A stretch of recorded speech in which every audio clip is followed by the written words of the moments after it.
orang itu cara berpikir nuruti nafsu, nah itu yang bahaya. Makanya Quran ngeritik ara'aita man ittakhadha ilahahu hawa. Orang yang cara berpikir itu nuruti hawa nafsu. Kalau zaman Nabi, zaman sahabat, zaman ulama itu enggak seperti itu. Sehingga cara berpikir itu mudah. Makanya kata Nabi absyiru ya ma'sarul muslimin kata. Kamu harus senang ya ma'sarul muslimin. Allah sekarang buka pintu langit yang sebelumnya enggak pernah dibuka. Dan Allah yubahi bikum malaikatah. Dan Allah membanggakan kamu kepada para malaikat. Kenapa? Umatnya Muhammad, umatnya Rasulullah Muhammad SAW, itu kalau sampean kepengen mati setiap saat itu baik, itu resepnya gampang kata Nabi. Addu faridotan wantadzoru ukhra. Jadi Allah memberitahu, ya Muhammad umatmu ini luar biasa. Jadi misalnya tadi kita sholat subuh, ditanya, Bahak kamu sekarang ngapain? Nunggu sholat duhur ya. Setelah sholat duhur ditanya lagi nunggu apa asar. Sehingga faman kanat hijratuhu ila Allah wa rasulih fa hijratuhu ila Allah. Jadi kalau ya sudah ini tak ijazahkan. Kalau setelah sholat subuh nunggu apa? Duhur. Setelah duhur nunggu. Sehingga ketika kita mati itu statusnya penunggu sholat. Tapi kamu kan enggak miskin. Kenapa? Penunggu kaya. Ya itu enggak masuk surga itu. Penunggu kemapanan. Berarti kan menunggu sesuatu yang seleranya nafsu. Beda kalau penunggu sholat. Berarti kamu di dunia menunggu ritual ibadah. Maka di antara ijazahnya Nabi apa? Addu faridotan wantadzoru ukhra. Melakukan satu fardu. Kemudian kita menunggu tugas berikutnya. Jadi niati saja setelah subuh nunggu apa? Duhur. Setelah duhur, meskipun kita di perapatan. Apa? Nunggu asar ya. Tapi ya asar betul, jangan nunggu tok pas asar ndak. Jadi sebetulnya umat ini gampang sekali. Jadi di antara kebanggaan Allah, yubahi itu Allah bangga dengan malaikatnya adalah umat ini adalah addu faridotan wantadzoru ukhra, melakukan satu fardu kemudian menunggu fardu yang lain. Dari mengkhidmati kampus, ingin mengkhidmati masyarakat, dari satu masyarakat lokal Semarang menjadi sampai sekarang sampai Banjarmasin, Unisula mau bikin kampus di sana terus gitu. Dari satu tugas ke tugas yang lain. Makanya Islam diajarkan setelah satu tugas selesai, faida faruhtafan sok. Jadi sehingga hidup kita itu dinamis. Dari satu kebaikan menunggu kebaikan lain, dari satu kebaikan menunggu. Sehingga hidup kita ngapain? Nunggu satu kebaikan. Ini sudah masuk faman kanat hijratuhu ila Allah wa rasulih, fa hijratuhu ila Allah wa rasulih. Sehingga bayangkan kalau kita direkam Allah. Gusti kula ampun mati nak dereng sugih. Wis melarat puluhan tahun, sakit, nunggu sesuatu sing sifatnya nafsu, kepengin sugih. Sugih tok jak cukup. Tahu buruh wong sing tahu ngenyek ndekne lho, itu kan urung-urung wis dendam. Saya belum mau mati sebelum kaya dan buruhkan orang yang pernah melecehkan saya. Wis ngono akhirnya mati urung sugih. Berarti wis fakir matine hasud. Mau itu ngenes dunia akhirat kan kira-kira seperti itu. Kamu santai aja kalau fakir berarti meringankan hisab karena ada banyak harta. Yang mau dihisab papanya enggak punya apa-apa. Jadi saya mohon sekali ya, Islam itu mengawal kebahagiaan. Sebab itu sampai bahagia itu menjadi perintah Islam, qul bi fadlillah wa bi rahmatihi fa bidzalika falyafrahu. Karena dengan bahagia bi taat diharapkan orang Islam itu tidak bahagia atau cari kesenangan lewat jalur apa Mas. Sehingga ciri utama wali apa? Ala inna awliya Allahi la khaufun alaihim walahum yahzanun. Sehingga ulama dulu itu rileks-rileksnya. Termasuk yang saya ceritakan tadi, Imam Ahmad, Imam Syafi'i. Itu melihat apa saja rileks. Ya tadi kalau disenangi orang ya barokah, punya kawan kebaikan. Nak dineng ya barokah dineng di gedingi tonggo rada utang, ngeranjuk tulo gitu. Jadi rileks saja. Masyhur itu Imam Syafi'i ngendikan waman asa'a ilaika faqat atlakoka. Orang yang berbuat buruk sama kamu, hakikatnya adalah membebaskan kamu. Atlako itu apa? Membebaskan. Enak gak jadi hidup gitu? Kalau kamu kan enggak, kok gedeng aku salahku apa? Malah kamu ujub tuh, orang kok gak tahu salahnya. Kamu jadi suami, istrinya ngomel, kurang apa saya sebagai suami? Ya kurang banyak, enggak ganteng, enggak kaya, enggak ini. Malah kalau diterangkan malah parah toh. Ya sudah rileks saja. Kalau dia ngomel ya tadi, alhamdulillah dapat pahala tanpa apa? Biaya. Terus ngomel kan butuh energi, paling yang tidak kuat 3 jam. Nanti juga berhenti apa? Terus ambil nilai positifnya. Misalnya ngomel sama suaminya, bagus lah. Kalau ngomel sama tetangga malah kayak apa gitu aja udah.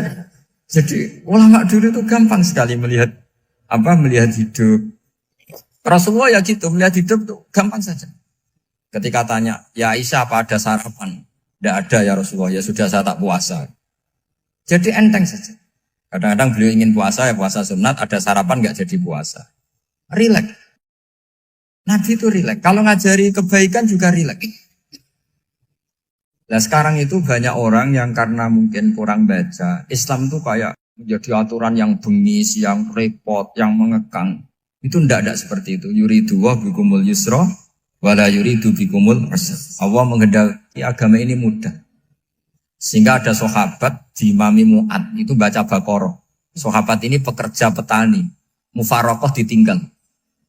Ketika Mu'ad lapor, ya Rasulullah ini ada orang munafik. Tengah-tengah sholat mufarokoh saya ditinggal. Yang disalahin itu tidak yang tinggal tapi Mu'ad. Afattanun anta ya Mu'ad. Kami itu tukang fitnah. Masa ngimami petani pakai surat Baqarah? Jadi yang disalahkan ini imamnya. Kalau kamu jadi imam, sholatnya ya yang cepat. Makanya terus banyak orang kecepatan karena tadi. Jadi Nabi itu enteng sekali. Jadi apa ya? Nabi itu beda dengan yang kita bayangkan beda. Nabi pernah ngaji di masjid, kemudian ada tetangga lewat pakai cangkul ke kebun. Semua sahabat gerutu. Ini orang tidak benar. Ada Nabi ngaji ditinggal saja ke kebun, tidak ikut ngaji. Jawabannya Nabi tidak. Itu bagus itu ikut sunnah saya. Kenapa ya Rasulullah? Dia kerjanya nyari halal. Dan untuk menghidupi keluarganya itu juga ajaran saya. Sehingga yang ngaji ya ajarannya Nabi, yang nggak ngaji karena kerja mencukupi keluarga juga ajarannya Nabi. Segampang itu. Oh, kalau kayaknya kamu kan, wes gak roh akhlak kan gitu. Nabi rileks saja Nabi. Sampai bisa lihat itu di bab Fadhailul Kasbi. Makanya ini penting sekali supaya orang itu berpikir Islam atau mendakwakan Islam itu berdasar sanad ya yang muttasil yang pernah dilakukan Rasulullah SAW. Sesuatu yang dilarang Allah itu pasti madhar. Maka untuk melarang seseorang bergantung sama narkoba misalnya atau hal-hal yang bahaya pada fisik, itu satu tentu bagi ahlullah, tentu karena takut Allah. Tapi banyak masyarakat yang memang benar-benar bisa meninggalkan narkoba karena efek buruknya ganja. Bahwa itu mengakibatkan sakau, mengakibatkan tidak sadarkan diri, mengakibatkan kebangkrutan ekonomi macam-macam. Sehingga mereka benar-benar benci sama yang namanya narkoba. Jadi di antara manhajul Quran itu kalau mentakbih, memburuk-burukkan maksiat itu mesti dikritik innahu kana fahisyah. Innahu kana fahisyata wa maqta wa sa'a sabila. Innahu kana fahisyata wa sa'a sabila. Diulang beberapa kali. Sehingga dibutuhkan kecakapan untuk menganggap satu hal yang buruk itu fahsyah, sesuatu yang enggak rasional, sesuatu yang tidak positif, sesuatu yang pasti berdampak negatif. Sehingga kalau misalnya tadi dibacakan oleh Qori, kuntum khaira ummatin ukhrijat linnasi ta'muruna bil ma'ruf wa tanhauna 'anil munkar. Untuk berhenti dari kemungkaran itu satu takbihun litilkal munkar atau litilkal munkarat, bahwa munkarat itu kita cap, kita stigmasi bahwa itu buruk sekali. Seperti Nabi mengajarkan pemuda tadi, masa kamu suka ibu kamu digitukin lelaki lain, putri kamu, bule kamu, bude kamu, sehingga orang ini pikirannya termindset betapa buruknya zina. Sama seperti kita sukses memindset betapa buruknya narkoba, betapa buruknya bahan-bahan terlarang. Begitu juga seterusnya terus pengkhianat dan sebagainya. Tapi problem manusia adalah dia itu akan mencari kebahagiaan atau kesenangan sesaat. Maka caranya gimana? Keinginan senang lewat maksiat ini dilawan dengan nyaman dengan taat. Saya ulang lagi, nyaman dengan taat. Sehingga ulama dulu punya kalimatul munajat, artinya kalimat hubungan pribadi sama Allah yang menjadikan orang itu nyaman. Dan ini yang diajarkan kitab-kitab tasawuf. Kitab tasawuf itu sukses mengajarkan melihat alam raya ini semuanya nyaman, termasuk yang mengecewakan. Itu dianggap nyaman. Saya berkali-kali mengajarkan ilmu ini karena ini musalsal ila Rasulillah SAW. Itu pernah suatu saat Imam Ahmad itu dipanggil sama tetangganya, anak muda. Tentu Imam Ahmad ini orang yang sangat soleh, sangat waroi, sangat tunduk sama perintahnya Allah dan Rasul. Pemuda tadi manggil, ya Ahmad, datang ke rumah saya. Imam Ahmad datang. Setelah sampai ke pemuda tadi, sudah pulang lagi, saya tidak butuh kamu. Pulang lagi. Setelah sampai rumah dipanggil lagi, ya Ahmad, datang lagi. Datang lagi. Oh, saya tidak jadi butuh, pulang lagi. Sampai 3 kali. Dan itu perangai ekspresi Imam Ahmad itu atau ulama lain yang sesoleh beliau itu nyaman, indah. Beliau tetap senyum-senyum nyaman. Beliau tidak tersinggung, tidak terprovokasi, tidak. Ya pokoknya tidak tersinggung, kelihatan nyaman. Lama-lama pemuda ini terus tanya, ya Ahmad, kamu saya perlakukan seperti ini kok tidak tersinggung? Kamu senyum-senyum saja, happy-happy saja. Jawabnya Imam Ahmad itu unik. Wahai pemuda, saya kamu panggil itu senang sekali. Karena kata Nabi, kalau kamu iman dengan Allah dan Rasul, maka hormatilah tetangga. Jadi saya senang. Karena nuruti perintah Allah untuk menghormati tetangga. Jadi tidak ada urusannya dengan kamu. Kagetnya kayak apa? Jadi dipanggil tetangga ya senang karena melakukan perintahnya Allah dan Rasul, yaitu ikramul jar, fal yukrim jarum. Disuruh pulang, kamu ingin saya pulang, ya saya pulang. Disuruh datang, ya saya datang. Jadi saya tidak tersinggung, saya tidak ada urusan dengan kamu. Urusan saya dengan Allah Subhanahu wa Ta'ala. Itu kalau bapak-bapak istrinya ngomel terus sabar itu ya bagus. Saya tidak punya urusan. Kalau kamu terprovokasi oleh istri, berarti kamu didikte oleh makhluk. Masa seorang rektor didikte makhluk? Kan tidak keren. Apalagi seorang Habib didikte makhluk, kan tidak keren. Yang bisa mendikte kita hanya Allah Subhanahu wa Ta'ala. Dan Allah mendikte kita, mengajarkan kita wa ashiruhunna bil ma'ruf fa in karihtunna fa asa an takrahu shay'an wa yaj'alallahu fi khairan katsira. Jadi cara melihat istri kita bawel gitu atau cerewet, alhamdulillah ini ada pahala tanpa modal, cukup sabar. Kalau istri kamu sedang mesra, malah mintanya ke mall, malah biayanya tinggi. Murah mana? Dapat pahala dimarahin sama saat mesra minta ke mall. Milih yang pertama kan? Nah ya itu tidak usah modal. Ya gitu aja. Jadi kalau istri sedang marah, bawel, anggap saja ini rezeki. Dapat pahala tanpa apa? Biaya. Nah, kalau pas rukun malah nantang ke mall, biayanya malah tinggi. Jadi ulama dulu itu melihat dunia itu happy. Pernah Imam Syafi'i dikasih tahu, orang yang tadi nyium tangan kamu ya, itu di rumah menghujat Anda. Jadi dia sopan hanya di depan Anda, kalau di luar menghujat Anda. Jawabnya Imam Syafi'i lucu. Ya baguslah. Yang cerita ini kaget. Kenapa bagus ya Aba Abdillah? Kalau manggil Imam Syafi'i ya Aba Abdillah. Ya berarti saya masih wibawa, di depan saya tidak berani katanya. Jadi dipandang enteng saja. Jadi kalau kamu di depan kamu istri kamu tidak berani belanja, tidak ada kamu belanja banyak, anggap saja Anda wibawa. Jadi enteng saja. Pernah Imam Syafi'i dikasih tahu, separuh dari kampung Anda itu gak suka kamu. Ya bagus lah. Kenapa? Oh nak rukun malah bakal utang katanya gitu. Kira-kira yang utang itu yang rukun apa yang neng-nengan? Yang rukun. Jadi enteng saja. Masyhur itu makalahnya Imam Syafi'i. Waman asa'a ilaika faqad atlaqaka. Orang yang berbuat buruk sama kamu berarti membebaskan kamu. Kalau saya sedang nenengan sama Habib Hasan Toha Putra, beliau naik Alphard gak nawarin saya sah karena baru nenengan. Tapi kalau sedang rukun malah harus repot mana? Rukun sama ndak rukun? Repot rukun sebetulnya. Jadi Imam Syafi'i itu happy saja. Kalau sedang rukun sama tetangga ya dianggap rukun itu satu kenikmatan. Sedang tidak rukun ya dianggap satu kenikmatan. Jadi orang dulu itu serilek itu melihat dunia. Kalau kita kan enggak, ego. Wah saya ini suami kok dimarahin istri. Wah ini egonya bangkit. Padahal egonya bangkit itu ada kebodohan di situ.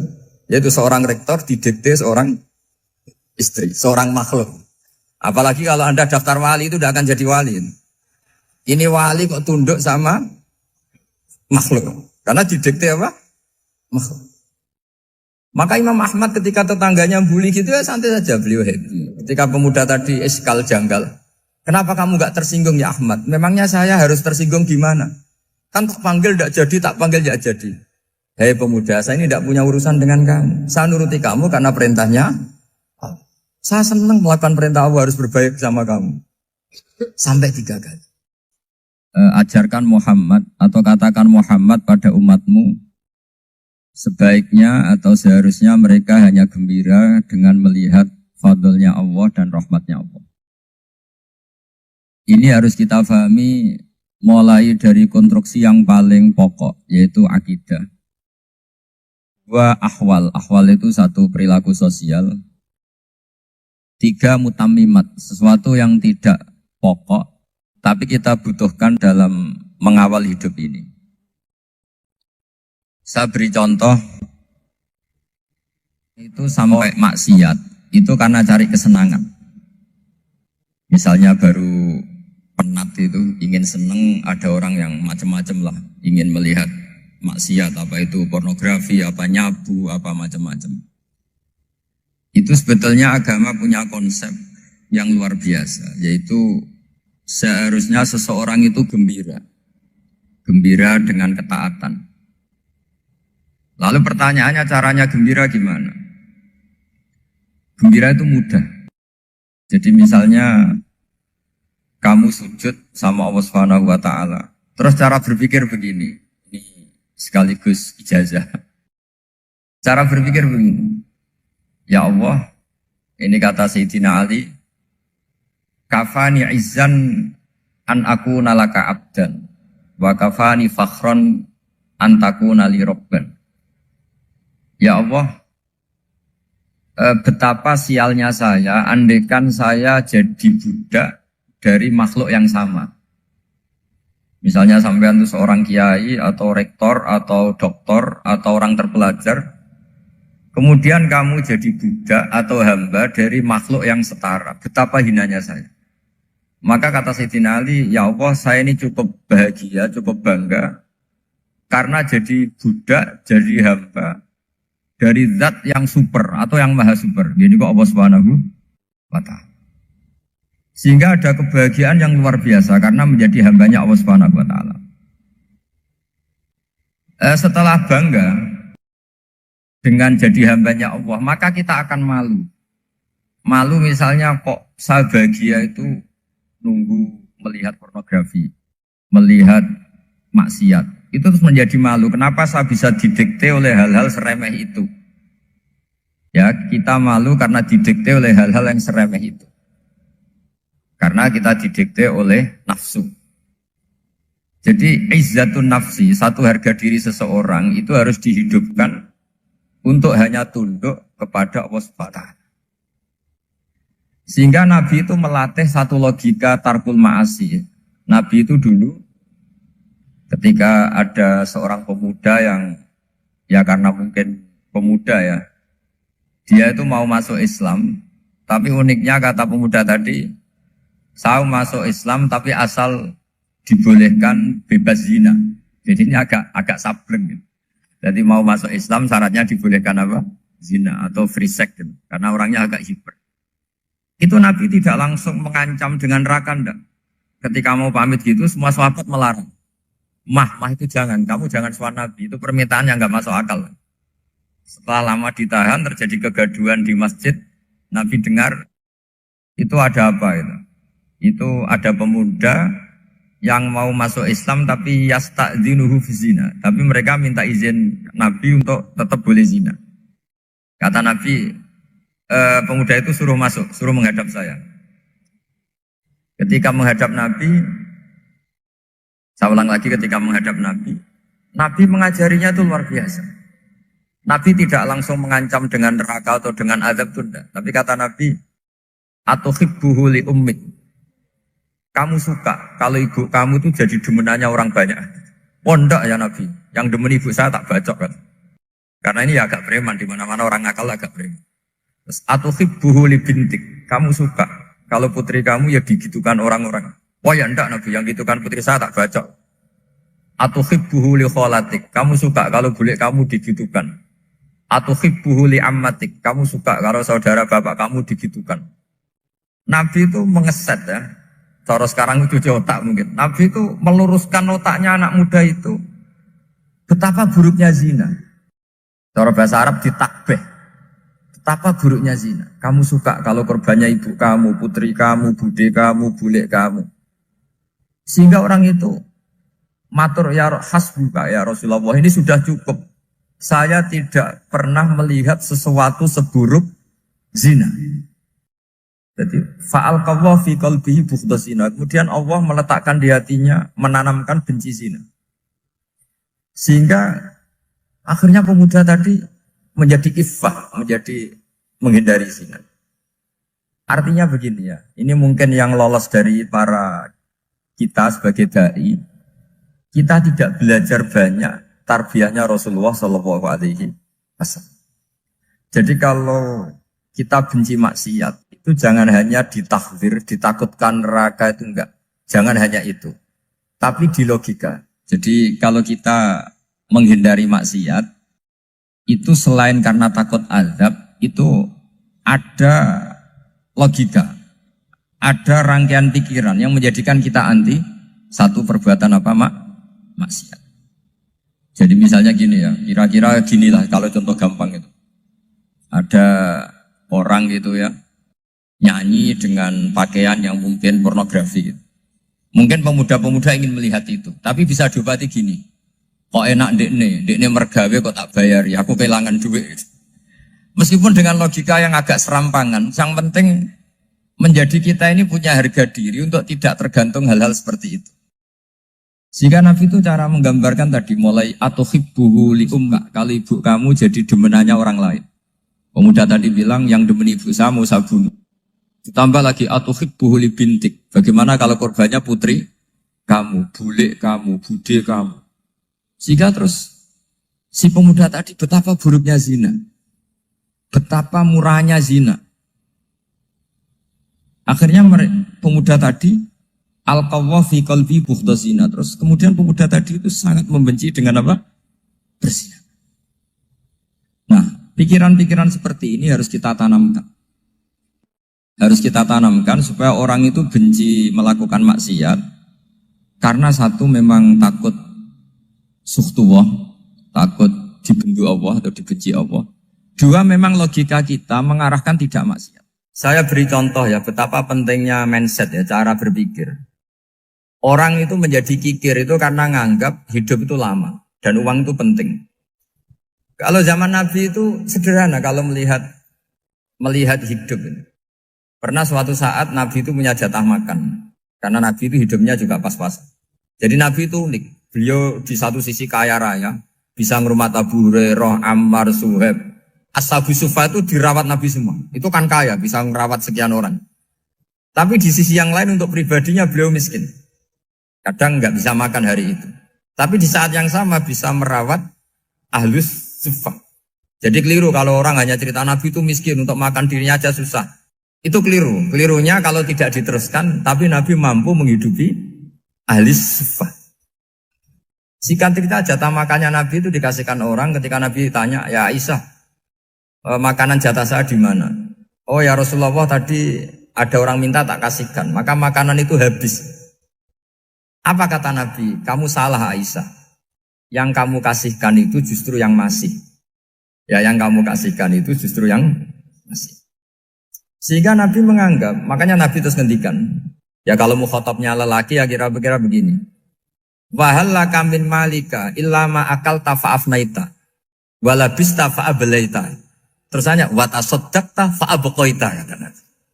Harta kamu ya kamu makan kemudian ke WC jadi kotoran atau punya pakaian mewah nanti rusak. Wa tasaddaqta fa'abqaita. Ada yang kamu sedekahkan yaitu yang abadi sampai akhir. Sehingga banyak pengusaha yang mencintai saya setelah tak ajari hadis itu. Misalnya punya uang 1 miliar karena dia spekulan atau pedagang rawan bangkrut, disedekahkan ke masjid 50 juta, yaitu yang abadi. Jadi kalau suatu saat bangkrut, dia masih punya uang 50 juta di akhirat. Jadi Nabi itu mengajari sedekah itu apa? Ya sedekah itu pengabadian uang. Kalau kita kan enggak, bilang sedekah itu nguras uang. Itu pikirannya setan, dan pikirannya orang Islam. Itu cara berpikir setan, bukan cara berpikir umat apa? Sehingga Sayyid Ali Zainal Abidin itu kalau ada orang minta, kemudian beliau ngasih, itu beliau bilang gini, marhaban biman hamala zati ilal akhirah. Matur nuwun nggih jenengan sembeto sangu kula nate. Jadi dianggap teller saja. Orang yang minta uang beliau itu dianggap tukang nyatet bank ini. Karena sudah ditabungkan. Ya sudah. Kalau kita kan enggak. Wah, pengemis itu ganggu gini-gini. Kecuali pengemis profesi ya. Mungkin kita agak-agak enak. Pada zaman akhir itu ada pengemis apa? Profesi. Jadi repot. Terus tak beri contoh lagi kebahagiaan ketika kita milih Islam moderat. Islam kita diajarkan guru-guru kita, utamanya oleh guru kita Mbah Maimun. Saya juga sering ketemu beberapa ulama dunia, termasuk Habib Umar. Saya juga ikut sowan ke sini pas beliau sama Habib ini Hasan Toha Putra di sini sama orang-orang moderat. Itu cara berpikir juga luar biasa indah. Beliau pernah cerita ya, beberapa ulama lah, banyak yang cerita itu. Saya pernah diceritani seorang alim ketika ada orang ekstremis itu mau ngebom di tempat maksiat. Kebetulan yang maksiat itu kebanyakan ya orang Islam. Karena di negara yang mayoritas Islam. Ditanya sama Syekh Sa'rawi. Syekh Sa'rawi itu mufassir top di mana? Mesir. Ini mau tak habisin karena mereka orang Islam kok maksiat terus. Terus ditanya sama Imam Sa'rawi. Laumatu ala khini ma'asihim aina masiruhum. Kalau mereka mati dalam keadaan maksiat, mereka kemana? Ya ilanar, mereka pasti masuk neraka. Terus ditanya sama Imam Sa'rawi. Wahal masiruhum ilanar muradun nabi amlan. Punya umat maksiat kemudian mati masuk neraka. Itu yang diinginkan Nabi apa enggak? Ya tidak aja.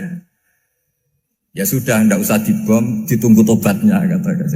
Karena kalau mati dalam keadaan itu ke neraka dan itu tidak yang diinginkan Rasulullah Sallallahu Alaihi Wasallam. Terus ekstremis ini menjadi tobat, tidak berpikir ekstremis mas. Jadi orang itu harus berpikir mindset yang baik. Meskipun kadang berpikir baik itu ya agak-agak kacau. Ada seorang wali majdzub, itu kalau berdoa agak kacau, tapi gak bisa dibantah. Masyhur itu doa itu. Ini sekaligus ijazah, tapi kalau sebelum wali gak boleh.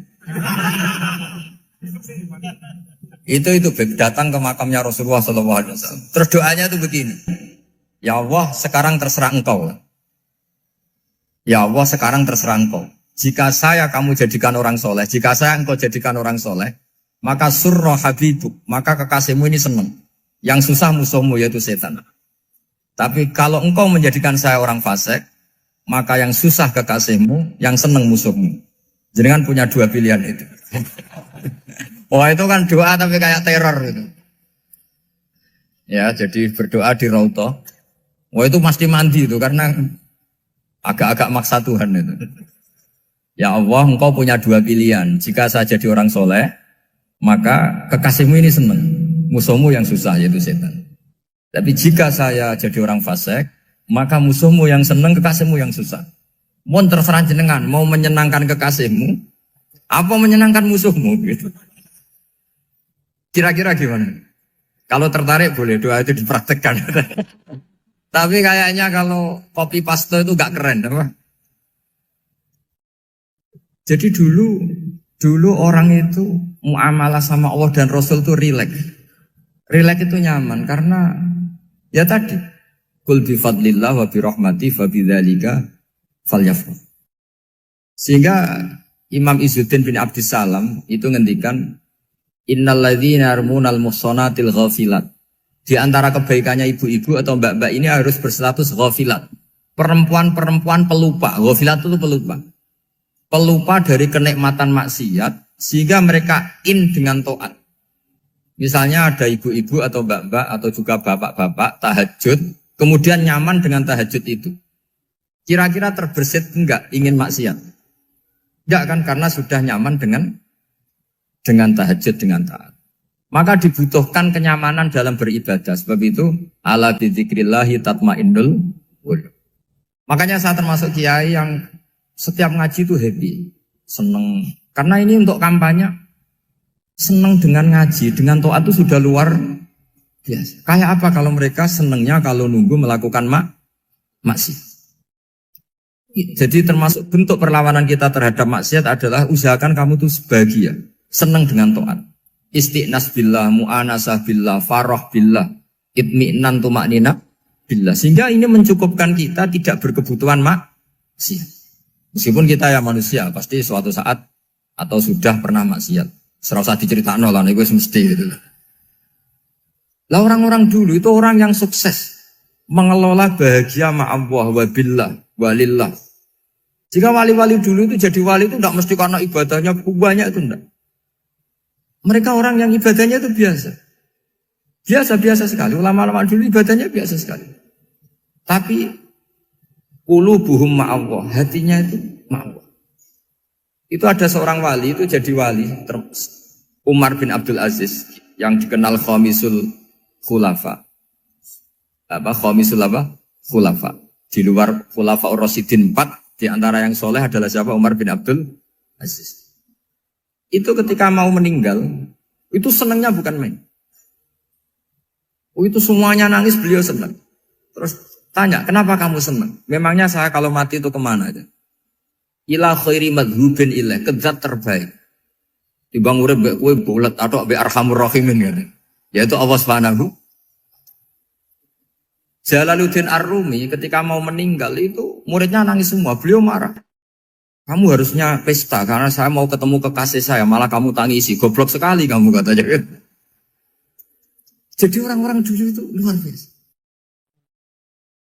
Karena tadi mereka tidak ingin ketemu Allah itu dianggap problem. Harus sesuatu yang membahagiakan. Makanya wali-wali itu kalau berdoa begini. Wa khairu ayyami yauman alqa fih, dan jadikan hari terbaikku adalah hari ketika saya ketemu engkau ya Allah. Pernah dengar doa itu? Wa khairu ayyami yauman alqa fih, dan hari terbaikku adalah hari saat ketemu engkau. Aman kan enggak? Sampai mati ku wedi. Saya tidak tahu wedi dosa apa wedi Israel apa wedi malaikat siapa? Mungkar nakir. Sebenarnya tidak perlu seperti itu. Karena cara pandang Nabi itu ini bisa dipraktekkan. Kalau kamu orang baik, mati artinya apa? Ya baik. Karena husnul khotimah. Kalau kamu orang yang buruk, itu kata Nabi, anggap saja mati itu akhir dari keburukan kamu. Nak kowe urip terus, malah maksiat terus. Maka Nabi itu kalau ngajari kita berdoa gini, Allah maj'alil hayata ziyadatan li fi kulli khairin wal mauta rohatan li min kulli syarri. Ya Allah, kalau saya hidup, ya anggap saja ziyadah fi kulli khairin, berpotensi nambahi kebaikan. Kalau saya mati, anggap saja ini akhir dari segala keburukan. Maka saya berkali-kali, banyak tradisi ulama-ulama NU, ulama-ulama pesantren, ya ada hanya NU, pokoknya ulama-ulama alim. Itu kalau ada orang mati, orang nakal gitu mati, ini saya gitu. Itu hadirin mesti gak terima. Wapi enang di wong wakal. Tapi dipaksa sama kiainya, saya gitu. Lama-lama dipaksa. Saya gitu. Padahal yang hatinya kiai, wis ra iso maksiat meneh, wis saya gitu. Karena dengan mati berarti saya sudah tidak bisa maksiat lagi. Jadi Nabi melihat hidup dan mati itu segampang itu. Kalau al-hayata ziyadatan li fi kulli khairin wal mauta rohatan li min kulli syarr. Coba kita ke depan itu kan ada potensi zina, potensi korupsi, potensi maksiat. Yang bisa menghentikan potensi itu apa coba? Mati ya, udah pintar ya. Sudah maju berani mati. Berani. Tapi jangan di sini ngel-ngelo panitia.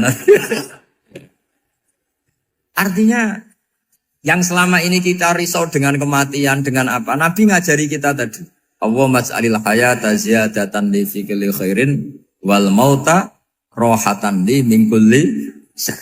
Ya Allah, jadikan hidup ini sebagai bekal menambah kebaikan, dan suatu saat kalau saya mati, semoga itu akhir dari segala keburukan. Jadi artinya Nabi itu ngajari kita itu positif terus. Sama seperti ulamanya tadi. Nak lagi rukun mbek tonggo ya sanggep ae kanca keapian. Nak nenengan ben ra utang tenan. Dadi pokoknya penak terus itu. Nak bojo lagi ngamuk alhamdulillah gak ngajak blonjo. Napas rukun ya alhamdulillah kok lagi rukun. Jadi gampang semua. Makanya ada seorang alim itu ngendikan begini, ada yang tanya. Saya tuh dulu ketika kaya, teman saya sering main ke saya. Setelah saya miskin gak ada teman-teman yang ke saya. Dikira si Habib ini kebetulan orangnya Habib itu mendukung keluhan dia. Ternyata enggak. Si orang alim itu bilang gini, malah bagus toh gitu. Kowe wis melarat buruhe wong. Ya sudah kamu miskin buruhnya orang lain. Misalnya tukang manol di pasar atau tukang becak. Kemudian teman-teman kamu datang, malah kamu malu tuh jadi tontonan. Bagus kalau mereka lupa, pas kamu miskin tidak ada yang lihat katanya. Jadi apa ya, dianggap enteng saja gitu. Akhirnya orang ini nggak jadi ngeluh. Selama ini kan kita ngeluh ya, ketika miskin teman-teman nggak datang. Coba kalau mereka datang pas kamu buruh bikin foto di orang lain, mantan bos buruh, malu gak? Milih datang kepada? Dah lah sudah bener itu. Jadi ulama dulu itu makanya sering baca biar tahu solusi hidup. Jadi ulama dulu itu gampang sekali melihat kehidupan itu. Gampang sekali, indah, gampang. Kebahagiaan ini pula yang harus kita latih dalam melakukan ketaatan. Tapi memang obsesi saya terbesar atau cita-cita saya terbesar memang setiap ngaji saya ingin orang mukmin semuanya itu bahagia.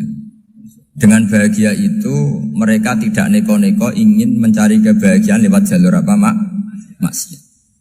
Sehingga dalam konstitusi ulama yang ditulis di kitab-kitab usul fikih, dan itu kitab yang saya kaji, selalu saya kaji, itu membela-bela sesuatu yang mubah itu sampai luar biasa.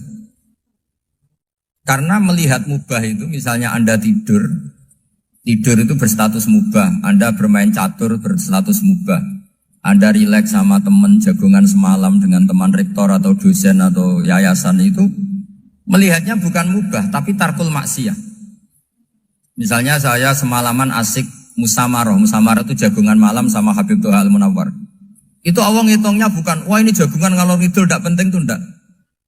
Malam itu bahak tidak ke dugem, tidak ke tempat maksiat. Sehingga ada ulama yang mengatakan mubah itu enggak ada. Saya ulang lagi, mubah itu tidak ada. Kan umumnya ulama bagikan wajib, ya kan, haram itu. Terus diantaranya mubah, sunat, makruh. Ada ulama yang mengatakan mubah itu tidak ada. Kenapa? Logikanya begini, itsma min mubahin illa wa yatahaqqaqu bihi tarku haramimma. Karena tidak ada mubah yang Anda lakukan kecuali saat itu pasti ditinggalkannya sebuah keharaman. Misalnya Anda sedang jagungan sama istri di luar, di rumah, asik di rumah semalaman. Mungkin bahas hal-hal yang ringan. Mungkin melihat sinetron atau apalah yang ringan. Tapi di situ terjadi Anda meninggalkan ke tempat-tempat maksiat. Sekarang ninggal maksiat itu wajib apa mubah? Wajib. Padahal Anda sedang melakukanmu. Nah itu dicatat oleh Allah itu tarkul haram, meninggalkan keharam. Jika masyhur dalam cerita wali-wali itu, Abu Yazid yang seperti itu ibadahnya pernah tanya, ya Allah lalu yang makomnya orang seperti saya siapa? Karena beliau semalaman ibadah terus. Sama Allah dijawab, ya yang tidur di pinggir kamu itu. Abu Yazid, lu kok bisa ya Allah? Dia kan tidur terus. Ya kan dia tidur berarti meninggalkan keharaman. Ngomong sing potongan tukang maksiat itu apik turu apik melek kira-kira. Apik turu. Timbang sama nak melek pola wis turu ae kira-kira gitu. Jadi gak usah dipaksa tahajud, dipaksa qiyamul lail itu. Iya kalau qiyamul lail. Kalau dapat informasi, kesini ikut saya terus katut kan repot. Jadi perlawanan terhadap maksiat itu sebetulnya gampang dalam Islam karena tadi nggak ada sesuatu yang mubah kecuali saat dilakukan berakibat meninggalkan keharaman. Mudah sekali. Jika banyak orang jadi wali itu karena melakukan mubah. Itu ada orang jadi wali itu karena sering makan. Ya makan-makan biasa itu. Karena ketika makan, ya Allah, betapa doifnya saya. Katanya saya presiden, katanya saya rektor, saya kiai. Ternyata kalau nggak makan tuh lemes. Apa hebatnya makhluk yang bergantung makhluk yang lain, yaitu makanan. Nah karena seperti itu terus dia al-laja ilallah, terus dia sungkeman ning Allah. Betapa lemahnya saya. Sebab itu ketika Quran mengkritik dan dengan tanda kutip kemungkinan Tuhannya Isa bin Maryam, itu ngeritiknya sederhana Quran itu. Mal masih ibnu Maryam illa rasul qad khalas min qablihir rusul wa ummuhu siddiqah kana yaqulanit ta'am. Isa itu tidak Tuhan, wong dia makan. Kamu kebayang enggak misalnya punya Tuhan, wah tadi Tuhan mampir ke rumah saya, dia lemes. Setelah tak kasih makan sehat lagi gitu. Itu kan enggak kebayang. Tapi Tuhan marung di rumah saya, lemes tak gratisin, kayaknya enggak punya uang gitu. Setelah makan wah gairah lagi. Kebayang enggak punya Tuhan seperti itu. Sehingga Quran kalau gojlok sederhana, karena yakulanit to'am. Sehingga wali-wali itu kalau makan itu sadar lemahnya dirinya, betapa dirinya tergantung makanan. Sesuatu yang tergantung itu artinya tidak hebat, tidak Tuhan. Jadi untuk menjadi wali, untuk menjadi dapat ridhonya Allah itu sebenarnya sederhana. Termasuk ada cara jadi wali yang agak kacau, tapi ini ya benar, asal niatnya benar. Misalnya Unisula besar, ya kurang besar lagi. Kita sudah punya uang, kurang banyak uang lagi. Itu Nabi Ayub, itu kan seorang nabi. Pernah diuji, oh ini ada di Sahih Bukhari. Nanti kamu tanya, hadisnya Sahih enggak? Ini ada di Sahih Bukhari. Kadang orang kota itu aneh. Enggak ahli hadis tapi tanya, Sahih enggak? Padahal anda kan dibodohi Sahih, ya ngandel saja. Jadi kadang ya aneh. Oh enggak tahu kok tanya. Itu Nabi Ayub itu sudah kaya, pas itu sudah kaya. Bukan cerita yang masih miskin, memang sudah kaya. Beliau di kamar dihinggapin satu belalang dari emas. Setelah belalang itu dikejar, ternyata yang jenis itu banyak, semuanya dari emas. Ngambil sana sini, ini yang kesa ini dipenuhin, saku ini dipenuhin, sampai banyak. Sama Allah digojlok. Kamu itu Nabi saya. Kenapa kamu mengumpulkan harta sebanyak itu? Kamu itu Nabi saya kok rakus? Jawabannya, ya Allah, siapa yang bisa kenyang dari rahmatmu? Ya, jadi kalau kamu punya uang 1 miliar, kok ingin 1 miliar 100, ingin 1 miliar 200, itu cara ngitung bukan uang. Ya Allah, siapa yang bisa kenyang dari rahmatmu? Karena rahmat Allah tidak terbatas, sudah Gusti tenang saja. Meskipun saya gini, rahmat Anda tidak akan habis. Sehingga waroi ada ilmunya, tomak juga ada ilmunya. Termasuk ragus itu juga ada ilmunya.